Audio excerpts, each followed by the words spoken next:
Assalamualaikum warahmatullahi wabarakatuh. Kembali lagi di channel Radio Horor. Untuk kisah kali ini ada sebuah cerita yang diambil dari Facebook dari tulisannya akun yang bernama Jabang Tutuka.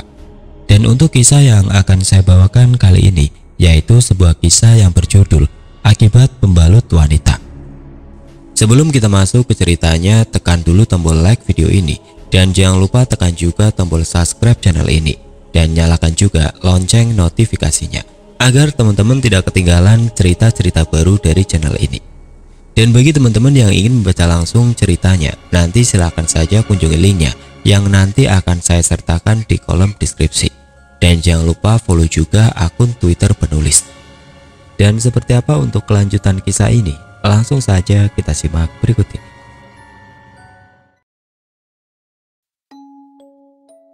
Cerita ini saya alami di tahun 2012.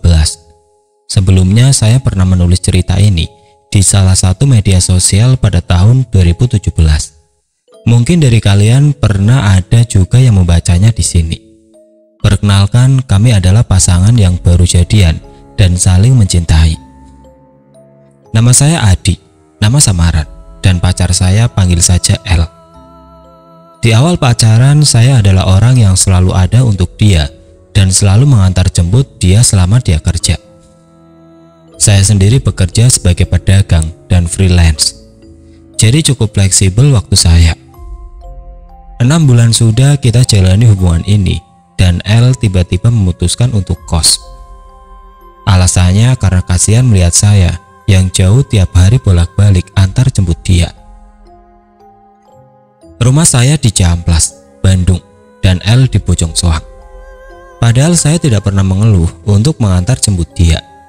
Dan kebetulan lokasi kos yang dipilih L adalah daerah Cipaganti. Alasannya adalah biar dekat dengan rumah saya. Jadi kalau ada apa-apa gampang katanya. 3 bulan dia kos di sana, akhirnya dia memutuskan untuk pindah kos. Dan sudah jadi tugas saya untuk mencari tempat yang baru. Akhirnya saya pun mencarikan tempat kos untuk dia di daerah Ciamplas. Beberapa kos saya datangi dan ya akhirnya saya menemukan kos yang menurut saya bagus dan nyaman untuk L. Jaraknya sekitar 1 km dari rumah saya. L pun mempercayakan sepenuhnya kepada saya karena dia sangat percaya dalam hal apapun kepada saya. Ketika saya datang menemui pemilik kosan itu, saya dipertemukanlah dengan nenek yang umurnya sekitar 50-an atau lebih. Dan saya pun diajak masuk oleh nenek itu. Kosan itu ada 3 lantai, dan di lantai 3 dan 2 terdengar suara berisik anak-anak muda laki-laki dan perempuan. Tapi tidak di lantai 1. Di lantai 1 tidak terdengar suara sedikit pun. Hanya terdengar suara tetesan air di kamar mandi yang membuat suasana semakin sepi. Bentuk kosannya itu seperti huruf T. Kamarnya saling berhadapan.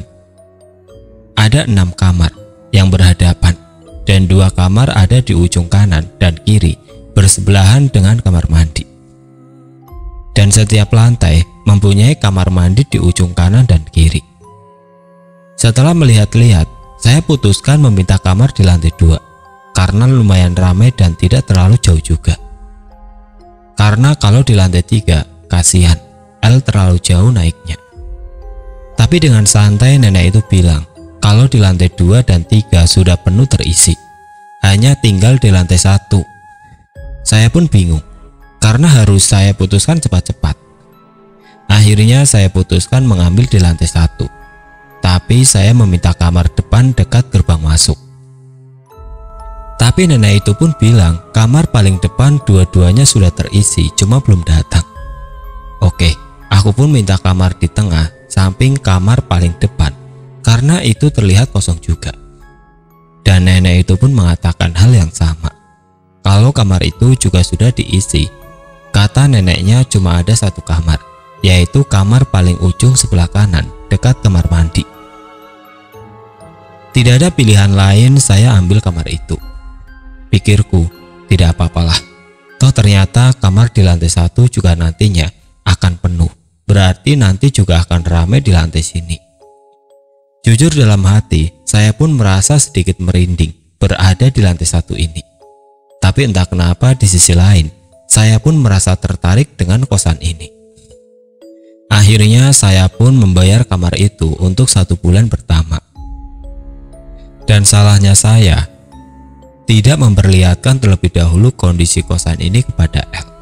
Karena saya pikir L pasti akan setuju-setuju saja.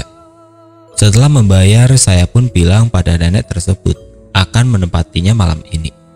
Dan hari itu adalah hari Kamis. Posisinya waktu itu adalah sore hari, sekitar pukul 5 sore. Nenek itu bengong sambil mengiyakan. Pandangan nenek itu masih saya ingat sampai sekarang. Pandangannya polos, dengan mata sedikit melotot, dan senyumnya yang sedikit misterius, seperti menyembunyikan sesuatu pada saya. Jujur, saya merinding menulis cerita ini, karena masih terbayang kejadian itu. Akhirnya sekitar jam 21, kami pun berkemas untuk pindahan, dan sampailah di kosan yang baru, sekitar pukul 22. Kenapa kita pindahan di malam hari? Karena L pulang kerjanya pukul 20. Lanjutlah kita menurunkan barang-barang, dan saya dibantu oleh 2 teman saya. Dan L hanya membawa barang yang ringan-ringan saja. Ketika saya dan teman saya mau memasukkan barang ke dalam kosan, nenek itu sudah ada di depan gerbang kosan sambil membuka kunci gerbang. Karena gerbang itu dikunci gembok. Nenek itu menatap saya dan berkata, "Dek, jangan berisik ya, pindahannya, kasihan yang lain." Saya pun mengiyakannya. Logikanya, karena memang sudah pukul 10 malam. Tidak butuh waktu lama, setelah setengah jam, akhirnya semua barang pun telah masuk kamar. Karena barang L hanya sedikit waktu itu. Setelah 2 teman saya pergi, kami pun menata barang-barang. Dan, akhirnya selesai juga, ucap saya. Sambil duduk, saya menatap wajah L. Kenapa dia tidak seceria sewaktu menempati kosan sebelumnya? Pikir saya, mungkin dia lelah karena pulang kerja juga. Sambil merokok, teringat kembali dengan perkataan si nenek tadi. Sewaktu dia bilang, "Jangan berisik, kasihan yang lain." Saya pun merasa sedikit aneh. Kenapa nggak boleh berisik ya? Di lantai 1 kan cuma ada kita, dan kamar yang lain itu kan kosong. Terus di lantai 2 dan 3 malahan berisik banget. Tapi ya sudahlah, saya nggak mau mikir macam-macam. Kita pun akhirnya ngobrol sambil melepas lelah, dan akhirnya L pun menanyakan kepada saya, "Yang, kenapa kamu pilih kosan di sini?" "Karena nyaman aja sih menurut aku."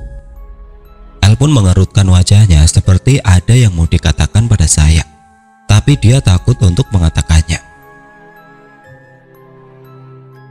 Setelah lama kita ngobrol, akhirnya aku pun berpamitan pulang pada L. Tapi tidak seperti biasanya. L meminta saya untuk menginap malam ini. Karena di kosan yang sebelumnya pun, dia tidak pernah meminta saya untuk menginap. Akhirnya aku pun mengiyakan, karena L saat itu membelah sekali wajahnya. Karena lelah, L saat itu cepat sekali tertidur. Dan saya yang masih terbangun, hanya merokok sambil menonton TV. Tidak terasa waktu pun menunjukkan pukul 2 dini hari. Dan jujur, suara tetesan air di kamar mandi sebelah kamar saya itu sangat mengganggu. Karena menurut mitos, tetesan air di kamar mandi itu mengundang makhluk halus. Dan saya pun keluar kamar untuk membetulkan keran itu. Dan hasilnya, sial, keran yang emang sudah rusak, jadi tidak bisa ditutup dengan rapat. Akhirnya saya pun memutuskan untuk tidur. Pagi pun tiba, dan saya bersiap-siap untuk mengantarkan L kerja.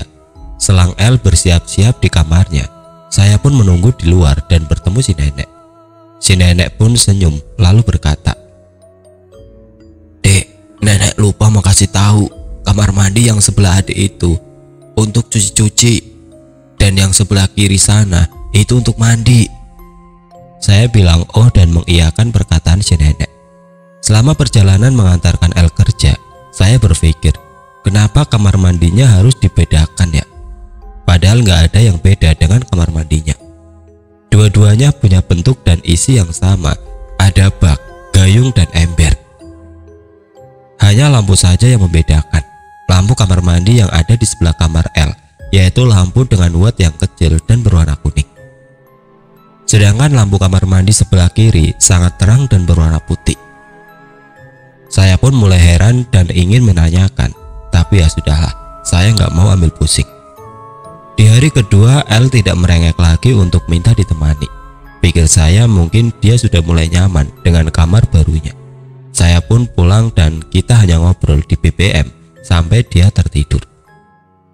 1 minggu berlalu. Pada hari Senin itu, seperti biasa, saya pulang ke rumah setelah mengantarkan L ke kosannya.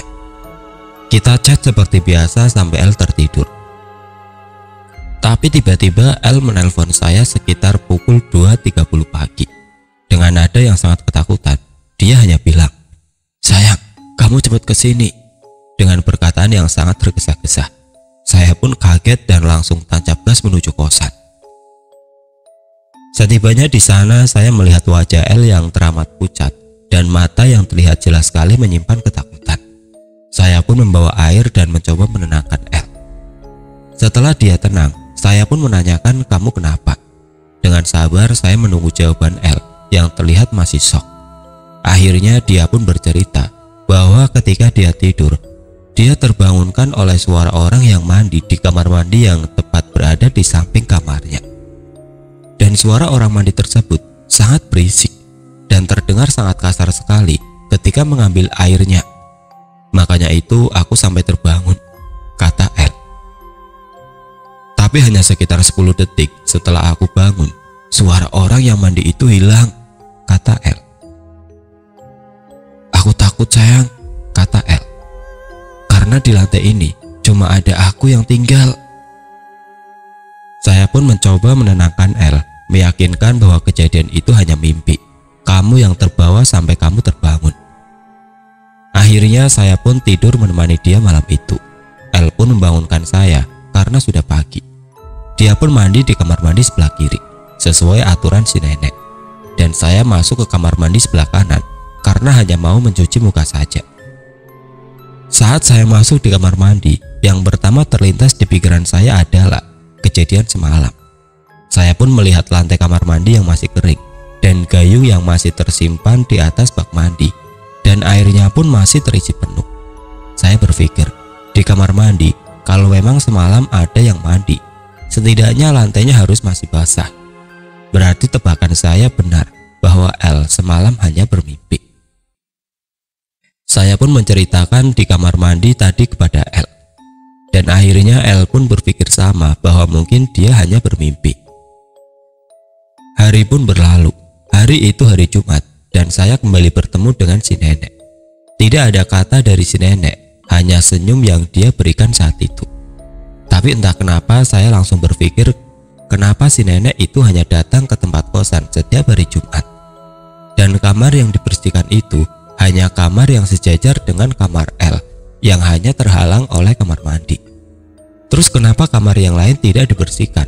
Bahkan lantai depan kamar pun tidak disapu dan dipel, sangat kotor sekali.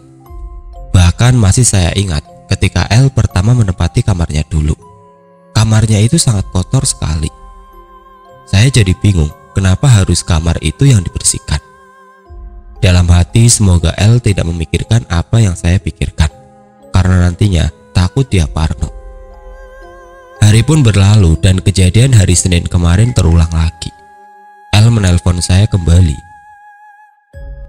Saya pun langsung tancap gas kembali ke kosan L. Dan waktu kejadiannya sama persis seperti minggu kemarin pukul 02.30 pagi. Setibanya saya di kosan, L langsung memeluk saya sambil menangis dan berkata aku mau pindah. Saya mencoba kembali menenangkan dia, menanyakan apa yang terjadi. Dia lalu bercerita bahwa dia mendengar suara orang mandi lagi. Bahkan bukan hanya mandi, kata dia. Suara itu diiringi dengan orang yang berbicara bahasa Jawa, seperti berbicara sendiri, tutur L. Dan L tidak mengerti bahasa itu karena kita orang Sunda. Akhirnya aku membawa L keluar dan kita mencari tempat nongkrong yang masih ramai saat itu. Kita pun menenangkan diri sambil meminum kopi. dan L pun tetap kekeh ingin pindah. Aku pun mengiyakan keinginan dia dengan syarat kamu harus sabar agar saya bisa mencarikan kosan yang lebih baik. Dia pun setuju, tetapi dia pun meminta agar saya menemani dia tidur selama belum menemukan kosan yang baru. Saya pun mengiyakan. Hari Jumat, seperti biasa, di pagi hari saya bertemu kembali dengan si nenek. Dan benar, dia hanya membersihkan kamar yang itu saja. Saya pun memberanikan diri untuk menanyakan. Karena kesal juga kenapa hanya membersihkan kamar itu saja, dan ingin menanyakan juga mana penghuni yang lain yang katanya sudah booking kamar 2 di lantai 1. Saya pun mendatangi si nenek yang ada di dalam kamar itu. Dan ketika saya masuk ke kamar itu, bulu sekujur badan saya merinding. Yang saya lihat di kamar itu adalah ranjang, lemari, dan kursi kecil. Padahal kamar L sendiri tidak diberi ranjang. Belum sempat saya memanggil si nenek sudah berbalik ke arah saya sambil matanya melotot. Wajah yang sangat-sangat marah dan berkata, "Keluar kamu!" sambil teriak. Saya pun kembali keluar dan nenek itu pun ikut keluar sambil berkata, "Ngapain kamu masuk-masuk?" Sambil menunjuk muka saya, nenek itu berkata lagi, "Gerah indit maneh," yang artinya cepat kamu pergi. Saya pun bergegas pergi dan tidak menceritakannya kepada L. Tidak terasa hari Senin pertama saya menginap di kosan L pun tiba. Rasa takut dan penasaran pun bercampur aduk. Saya lihat L sudah terlelap tidur dan saya mencoba untuk menguatkan mata saya agar tetap terjaga. Waktu menunjukkan pukul 02.15, dengan jelas saya mendengar suara gerbang terbuka. Saya hanya berpikir itu adalah anak yang kos di lantai 2 atau 3. Tetapi tebakan saya ternyata salah. Tidak ada suara langkah kaki menginjakan tangga. Padahal tangga itu tangga besi dan sangat berisik jika ada orang lewat situ. Saya masih menunggu sembari bergetar seluruh tubuh saya. Tidak lama kemudian, benar yang L katakan, suara orang mandi tersebut terjadi. Tidak hanya itu, suara itu diiringi rintihan suara wanita yang meringis kesakitan. Dan sepertinya sangat sakit sekali luka orang yang mandi tersebut. Keringat saya pun bercucuran, padahal kalian tahulah udara di Bandung seperti apa, apalagi di waktu itu. Tidak lama L pun bangun seperti biasa dan langsung memeluk saya. Kami pun saling berpandangan dan mencoba menguatkan satu sama lain. Karena jujur, saya pun merasa takut setakut-takutnya. Tidak lama suara mandi itu pun berhenti. Kami pun lega. Tapi tidak lama kemudian, terdengar suara seseorang mengetuk pintu kami. Kami pun kaget dan hanya bisa diam di pojok kamar sambil berdoa. Suara orang mengetuk pintu itu semakin keras, diiringi suara badan yang sesekali jatuh ke ubin. Seperti orang yang ingin berdiri, tapi terjatuh lagi. Tidak lama kemudian suara itu pun hilang, dan kami yang ada di dalam kamar hanya bisa berdoa dan saling menguatkan. Setelah kejadian itu kami pun tidak tidur sampai pagi. Tenang rasanya melihat matahari terbit. Setelah terang dan ada beberapa orang di lantai atas yang turun untuk membeli sarapan dan berangkat beraktivitas, kami pun berani keluar. Dan saya pun memberanikan diri untuk melihat kondisi kamar mandi tersebut. Dan hasilnya, kamar mandi tersebut masih tetap kering, seperti tidak ada kejadian apa-apa. Dan saya pun masuk ke kamar mandi di sebelah kiri. Dan saat itu juga, kamar mandi yang saya masuki menjadi bau anyir yang sangat menyengat. Tidak berlama-lama saya pun keluar. Tapi anehnya, L tidak mencium sedikit pun bau anyir tersebut. Setelah kejadian tersebut, saya memutuskan untuk mempercepat mendapatkan kosan yang baru, dan saya pun dibantu oleh teman saya mencari kosan yang baru. Akhirnya saya pun menemukan kosan-kosan yang baru dan sangat-sangat lebih baik. Dari segi bangunan, dari suasana, dan dari penghuninya yang sangat ramah-ramah. Dan letak kosan itu pun tidak jauh, hanya berada sekitar 200 meter dari kosan L. Tidak berpikir panjang, saya pun langsung membayar uang sewa kos. Tetapi sialnya, kosan yang baru hanya bisa ditempati hari Rabu depan, karena penghuninya baru akan pindah di hari Rabu depan. Akhirnya di saat pulang menjemput L kerja, saya pun membawa L ke tempat kosan yang baru agar dia lihat. Dan alhamdulillahnya dia sangat cocok sekali dan sangat sumringah. Tapi ada yang mengganjal di hati kami, karena L baru bisa pindah di hari Rabu depan, yang artinya kita harus melewati hari Jumat dan Senin lagi di kosan yang sedang kami tinggali. Akhirnya saya pun membujuk L untuk pulang dulu ke rumahnya. Tidak apalah saya bolak-balik jauh ke rumah untuk antar jemput dia. Tapi dia menolak dan dia berkata, "Tidak apalah, kita di kosan saja, karena si hantu itu hanya datang di hari Senin saja." Saya hanya menggelengkan kepala sambil mengiyakan. Pulanglah kami ke kosan dengan perasaan tegang. Dan benar kata L, setelah kejadian hari Senin, keesokan harinya memang tidak terjadi apa-apa. Tapi tidak di malam Jumat. Di malam itu kami sudah tertidur lelap dan tiba-tiba kami terbangunkan kembali oleh suara. Ya, tidak lain tidak bukan, suara orang mandi itu muncul kembali dan sangat keras sekali cara mengambil airnya. Seperti orang yang sedang buru-buru dan diiringi rasa kesakitan itu lagi. Saya mencoba menyalakan handphone dan memutar lantunan ayat kursi yang saya download tadi siang. Saya colokkan ke speaker dan saya sedikit keraskan suaranya. Dengan penuh rasa takut, saya pun memberanikan diri untuk mengintip di lubang kunci dengan rasa takut dan tubuh yang sangat bergetar. Dan benar saja, ternyata yang saya lihat itu benar-benar membuat kaki ini lemas dan seolah sulit untuk membuka mulut untuk teriak. Seumur hidup saya baru kali ini melihat langsung seperti apa bentuknya makhluk halus itu. Saya dengan jelas melihat seorang wanita keluar dari kamar mandi dengan memakai baju tidur berwarna putih sambil memegang leher dengan kedua tangannya. Wajahnya tidak jelas karena membelakangi. Yang jelas rambutnya terlihat basah seperti habis diguyur air. Dan benar, ternyata wanita itu masuk ke dalam kamar yang nenek itu sering bersihkan. Saya pun beranjak dari pintu ke atas kasur dengan mulut yang sulit sekali untuk berkata. Saya mencoba menenangkan diri kembali, lalu saya bercerita pada L tentang apa yang saya lihat. Seperti biasa, matahari dan suara teman-teman di kosan membuat kami sangat lega. Dan di pagi harinya, ketika kami hendak keluar, kami kembali bertemu si nenek. Dan si nenek menunjukkan wajah sinisnya pada kami sambil berada di dalam kamar itu. Kami pun mempercepat jalan kami dan cepat-cepat untuk pergi. Di siang harinya saya mendapatkan pesan dari L bahwa dia pulang lebih cepat, yaitu pukul 3 sore. Saya pun berangkat dan menjemput dia dan kembali membujuk dia untuk pulang dulu ke rumahnya. Tapi jawabannya kembali membuat saya kesal karena dia tetap ingin di kosan.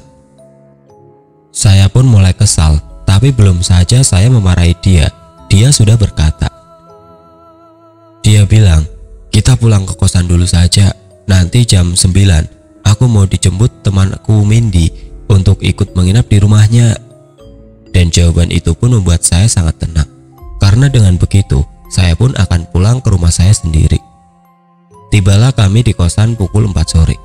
Entah kenapa kami sangat ngantuk, mungkin karena lelah, dan akhirnya kami pun tertidur pulas. Tidak terasa saya pun terbangun di pukul 8 malam dengan kepala yang pusing, hati tidak enak, dan badan yang lengket karena belum mandi. Hati saya sangat tidak karuan karena memang kalau tidur melewati maghrib itu memang pamali kata orang tua. Akhirnya saya pun membangunkan L karena dia masih memakai seragam kerjanya dan juga jam 9 malam dia akan dijemput temannya untuk menginap di tempat temannya. Dan ketika saya bangunkan L, "Sayang bangun yang, udah jam 8. Tiba-tiba yang terjadi, dengan suara keras, L tertawa dengan mata melotot. Serentak saya loncat ke belakang karena kaget. Setelah itu L membalikkan badannya menjadi posisi bersujud sambil menangis dan tertawa. Saya yang ketakutan menjadi panik karena tidak mungkin juga meninggalkan L. Akhirnya saya pun teriak minta tolong sambil membukakan pintu. Untungnya ada anak-anak kamar atas yang mendengar dan turun. dan mereka membantu memegangi L yang meronta-ronta, dan kata-kata yang keluar dari mulut L yang masih saya ingat saat ini adalah, "Ku aing moal dilepaskan saat can datang ke makam aing."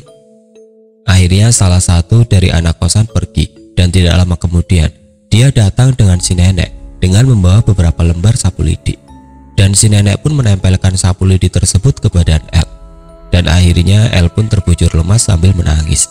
Aku pun memeluk dia.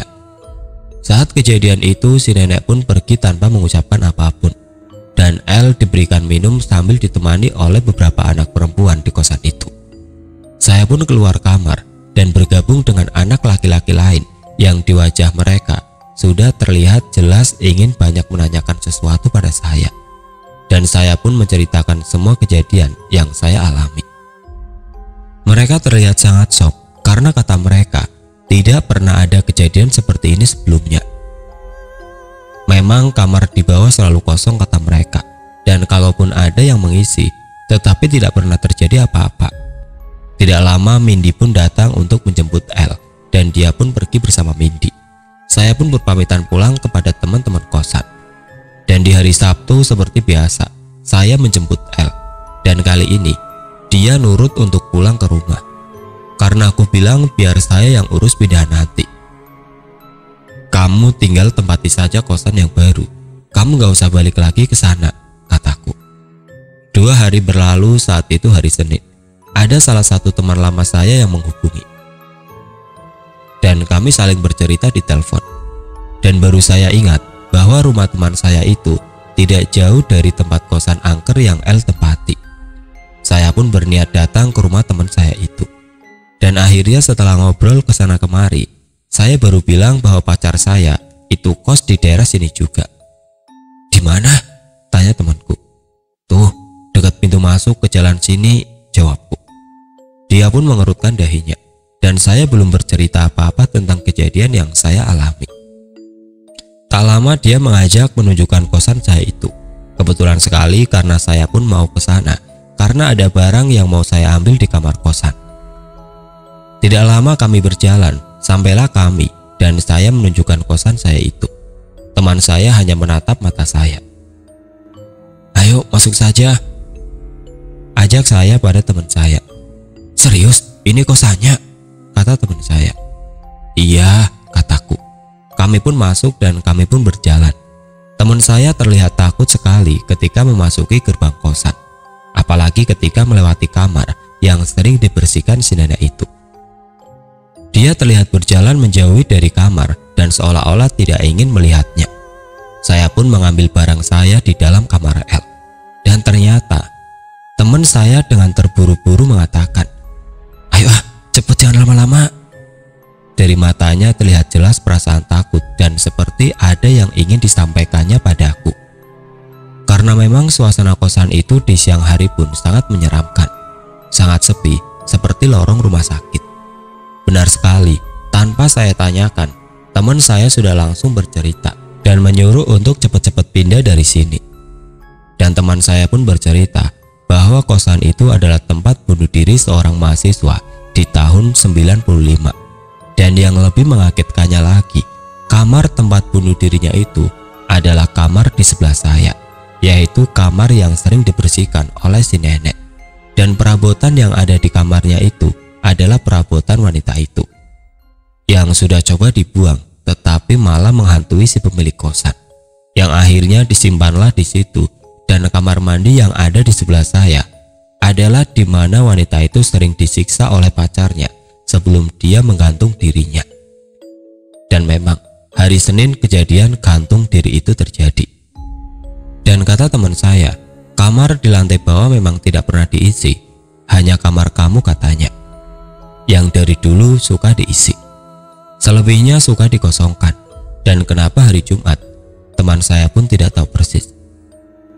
Yang jelas jika kamar itu lupa tidak dibersihkan di hari Jumat, arwahnya suka menampakkan diri di depan gerbang kosan kepada warga. Dan nenek itu adalah orang yang bisa mengendalikan arwah ketayangan tersebut. Dan dia bukan pembantu di kosan tersebut.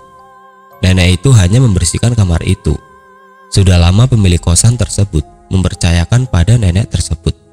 karena arwah tersebut tidak mau dipindahkan dari tempat itu.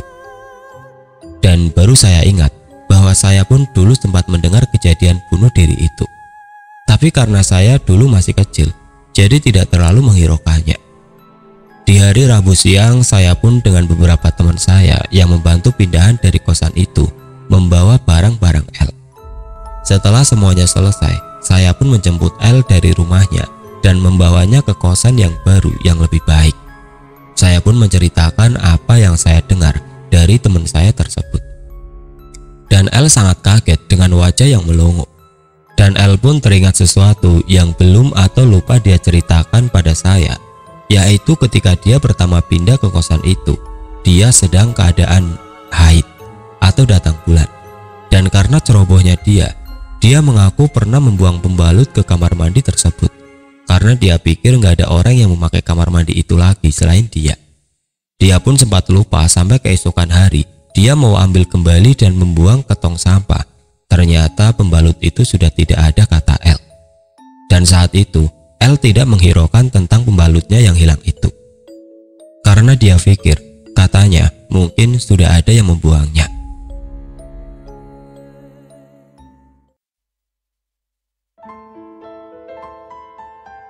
Oke teman-teman, sampai di sini dulu ceritanya. Nantikan kelanjutan kisah ini di video berikutnya.